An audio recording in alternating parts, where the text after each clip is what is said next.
Hej Swedish Terapeut här. Hello. Välkommen. So, I told you I wasn't going to be doing anything fancy. So today you don't get me with a shower, but it will be a short video because I have a fika with Osa. And then I have a behandling with another Osa. Osa is an A with a circle over it.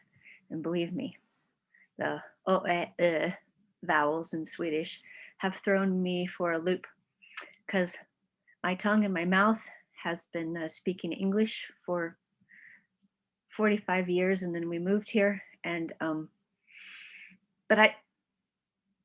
it's hard to say some other vowels, but at least I know the O, A with a circle. And anybody out there that wants to go to IKEA, it's IKEA, not the other one. IKEA, I-K-E-A. Just thought I'd tell you. Okay. You know what? I have missed something so very, very important. On the other videos, we talked about tensegrity, we talked about biotensegrity, and I watched a webinar from Professor Lauri, and I'm not going to say Lauri's last name because I think I'll mispronounce it. And it was about the inner and outer architecture, and she's big into art. So she talks about architecture, and it was about the integrity of structures. And I thought, yeah, I was always wondering when I was doing in tensegrity and biotensegrity, well, where's the grit? Where's the grit come from? And where, and I thought, I kind of forgot that integrity or tense and integrity were combined. So today's video is all about that. And here, let's just look at this guy. Oh, noisy. Sorry, my friend Kim in New York. That was noisy.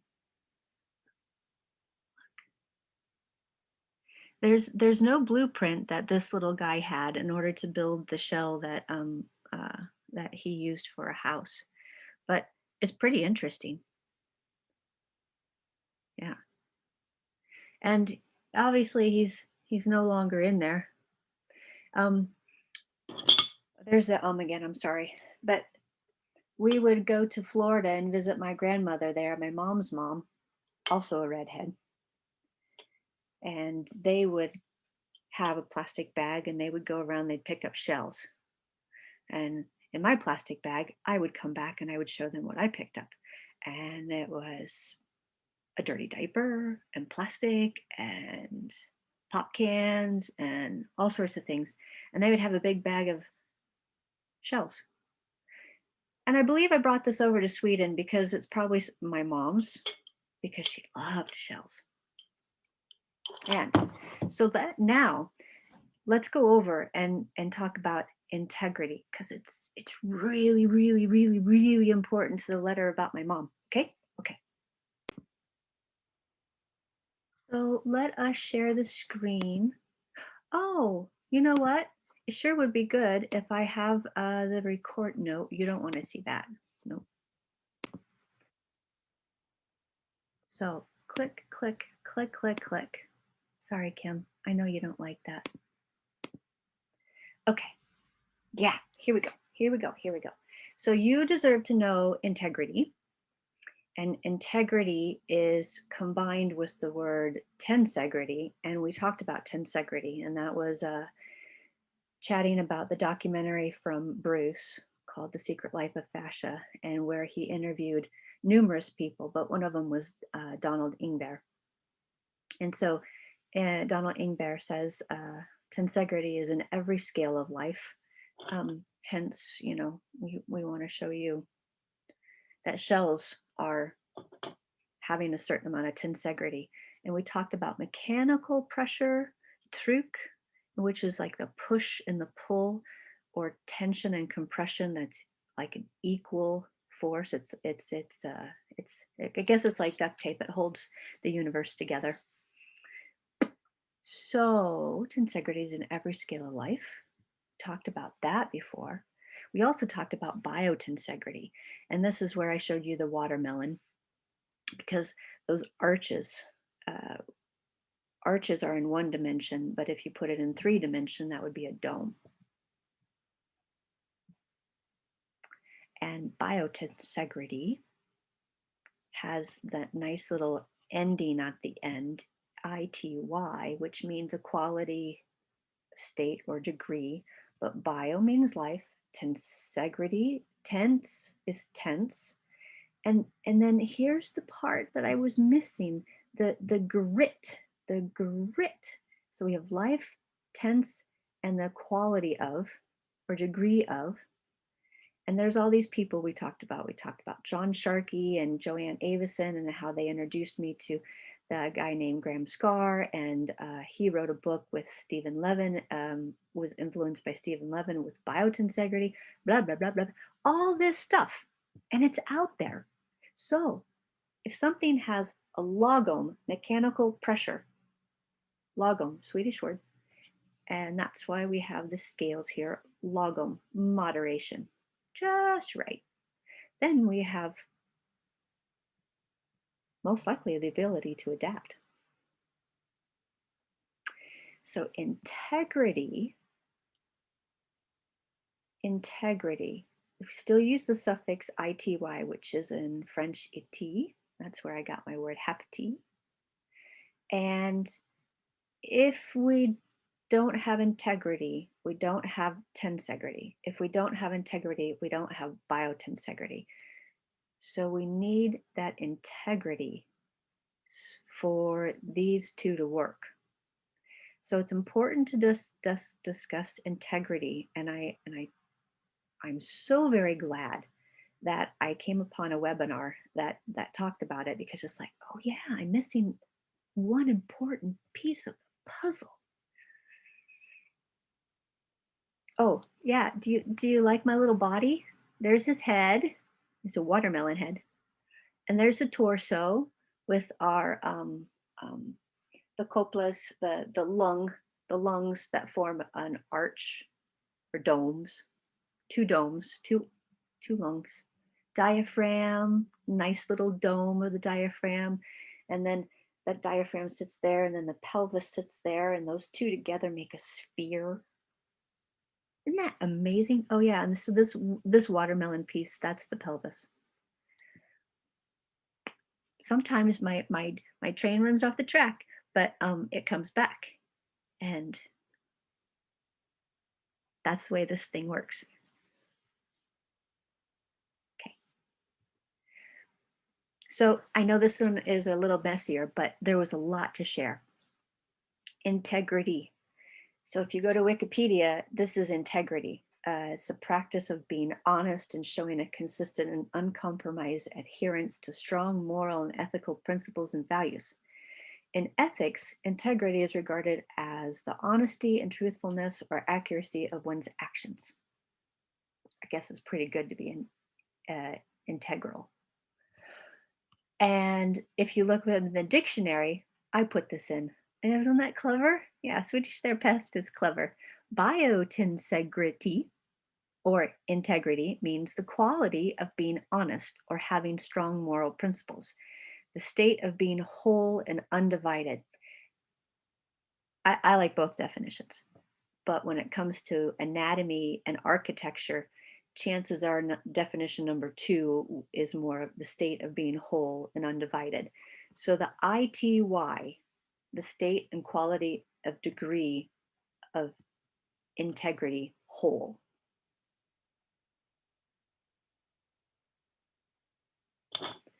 He probably wouldn't have a very good home if he only had half his shell. So he needs to have a whole shell. Now, you can see all those tiny little round circles. And here, this will keep you busy for a long time, but if you want to follow Angela Duckworth, really cool woman. she has, and there's the us again, a video on a TED Talk called Grit, the Power of Passion and Perseverance. So grit is also in integrity, intense grit.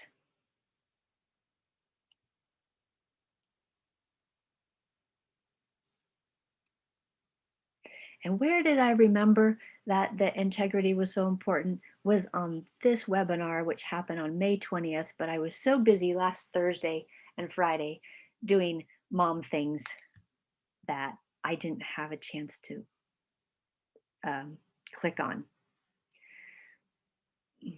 My train had left the station and it didn't need to come back for a while. But I listened to it yesterday, and then the light bulb switch went off this morning. So I've been working on this video all morning. And the Fascia Hub team put this together, and it's called Inner and Outer Architecture in Anatomy and the Body. And this is Professor Lauri Nemetz. Oh, and look, there's Graham Scar. And there's my friend, Carol Davis. She lives in Florida, neat lady, and she's got a twin. And there's Jaap Vanderwall. He probably doesn't like me to say Jappie, but I took a 5-day class with him, and he would tell stories about his grandfather calling him Jappie. So, because he didn't like me raising my hand and asking questions, I just adopted a smeknam, a nickname for him, Jappie. But he really didn't like me asking questions. And there's some other people there that obviously were on the interview. And if you want to, go watch it. Pretty awesome. Nice job, Professor Lauri Nemetz. She talked about something really cool. Oh, here's additional links, because I couldn't stop with just saying, hey, I watched this. I want to put up these other links, because if you're interested, you can go down the YouTube rabbit hole forever, or Vimeo, or internet web hole, and follow Lauri on social media. And here's the thing, this wellnessbridge.com, that's got a great article. So my next slide is about that article. But before I go, Body Talk is a podcast on Spotify by David Lizdanak. And he's written 2 books on fascia. He has done many videos at the Fascial Congress, the Connect Sports Congresses in Germany with Dr. Robert Schleip and others. So he's done a lot of videotaping. He is a body worker himself, and he works at Pittsburgh Hospital. And I can't say it's the University of Pittsburgh. University of Pennsylvania? Anyway, if you can, go on and see that.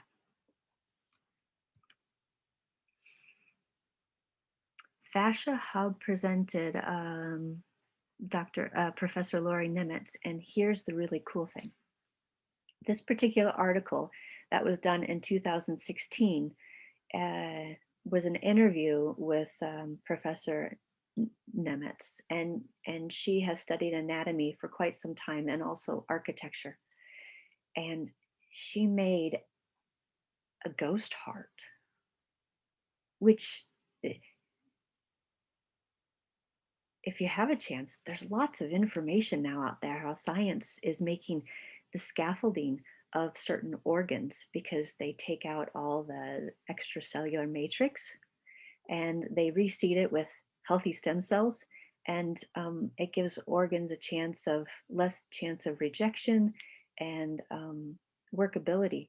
And so Professor Nemetz did a low-cost fascial model of organs in the dissection lab. So I wanted to include that for you. So, integrity. What does this mean for you? Well, okay. In my 3rd trimester of pregnancy, if any young ladies that are out there and they're going to get pregnant, or they will get pregnant, or they are pregnant, There's the word again. We have a lot of estrogen that goes through our female bodies, and estrogen reduces the stiffness of tissue. So reducing the stiffness of tissue can give you laxity in joints. And that's why there's some people like Joanne Avison who can bend their wrist and their fingers all the way back and do really funky things with their ligaments and their body parts. And maybe you've seen contortionists. But that ligament laxity also leads to instability. So in my third trimester with my daughter, sitting and trying to listen to Charlie with the blues music and enjoy something with my husband was hard to do because the sitting, my body was just so achy. It just ached. I couldn't, I had to move in order to feel better. And it was very hard to rest as well. So being a massage therapist, it was good because I was always moving. But as soon as I rested, my body ached. So if we have ligament laxity, that causes a problem with coordination. That causes a problem with unsteadiness. And it's difficult to feel overall good. So I just want people to know that. And the thing is, logically, if somebody would have told me this, that, hey, Alyssa, hey, Swedish Terapeut, your body's changing, I wouldn't be able to think my way out of that physiology. It's part of the involuntary nervous system. And it's just like I talked about yesterday, Agneta, who had a problem with a toothbrush that was an electric toothbrush because she had a poor experience with a dentist. And then there's my friend Jen in the United States that had another poor experience with a dentist, and the smell of the dental office sends both those ladies in the direction of anxiety. And they're smart women. But the physiology changed. So then the other question is, okay, let's go back to structure. How does a pressure suit for an astronaut work? I'm not going to be able to tell you that, but I do know if there's a leak in that pressure suit, there's a problem, because things don't flow. So an astronaut that's in space doesn't want a leak in their pressure suit. And I don't know if duct tape would work or not, but if I'm an astronaut and I'm in space, I want to hope that my pressure suit is leak proof. And Viking ships, they were made vattentätt. Viking ships were made vattentätt, which is watertight. And it's the design of building a boat so that water doesn't get in. And if one area of the boat is damaged because of that watertight seal, other areas won't be damaged, and the damage will be contained. So what happens to our human pressure suit if it doesn't have integrity, if it has disintegrity, or I put D-Y-S, dysfunctional. And well, we have Jen's situation, Jennifer Bray, with unrest. Then we have this whole international group called Dysautonomia International. And Dysautonomia International, again, go to Vimeo, and you're going to find lots of different videos. And there's this Dr. Glenn Cook, who does information about pain management for people that have dysautonomia. And this particular patient that this particular patient that Dr. Kinsella is talking about in his segment is pretty cool. Dr. Kinsella talks about sagging brain syndrome and hypotension. And there's, I think his patient's name is Darren, and he had a lot of POTS, P-O-T-S, postural orthostatic syndrome. Yeah, POTS, P-O-T-S. Type that into on Google and you'll find it. POTS syndrome. Syndrome means that they don't know the cause or the cure. But it's when pressure is not logom, and then problems ensue. And so there's headaches and all sorts of other issues. So let us go outside because the rain is a little bit better, and I want to do an experiment with you. I know, isn't that fun? My husband won't be very happy if I get my computer dirty. But Dr. Kinsella here talks about sagging brain syndrome, and he says if you put an egg in a jar full of water and the water the jar is full and you shake, then the egg won't crack, which is like our brain. So if we get concussed or we get concussion, like my mom did, and there's a plenty amount of fluid, it protects that delicate structure of the brain. But if there's a reduced amount of fluid, then damage. And cut open an onion, and you're going to see the different levels of an onion, and that thin little white tissue around an onion, that's its cellulose fascia. And it separates maybe a damaged part from another damaged part, so the whole onion doesn't have to be thrown away. And it's a great design by nature. It's biointegrity. So would you like to see what happens when we have an egg in a container and then we shake it? Yeah, me too, me too. I've never done this before. So, okay, let's go have some fun. Follow me. You get to be outside and you get to hear the birds, and the rain is a little bit better right now, but we have cars passing. All right, so here's the thing.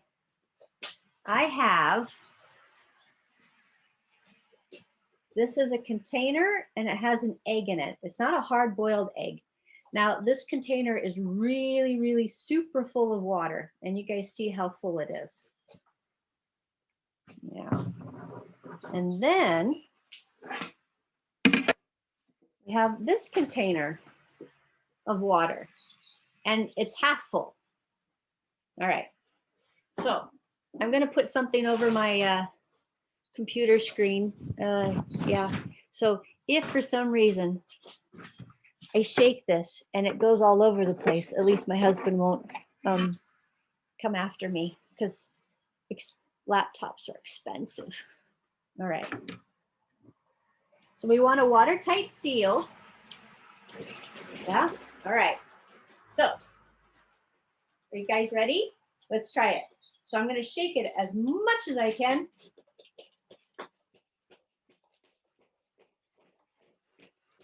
Okay, water's coming out, but that's pretty cool. The egg's pretty good. All right. Oh, maybe you don't believe me that there's, yeah, I got to crack this so that you know that that was a real egg. Yeah. All right. So that's a real egg. Wasn't a hard-boiled egg. All right. So now, what happens when we have this one? All right, you already see the yellow. Okay, my experiment is complete. Sweet. Okay, so remember that last slide when I asked you what happens when the human pressure suit has disintegrity?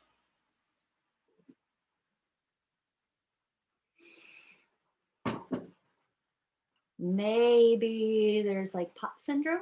Maybe there's like Dysautonomia International. Hey, and Dr. Kinsella, if you're out there, you were the 21st doctor in the whole wide world to be part of the autoimmune research. Will you just go talk to people that are involved in fascia and the fascial net? Can we think in a different direction so that your guys don't have to go through what my mom has gone through? Please don't dry out your fascia. Be well. Hey, do.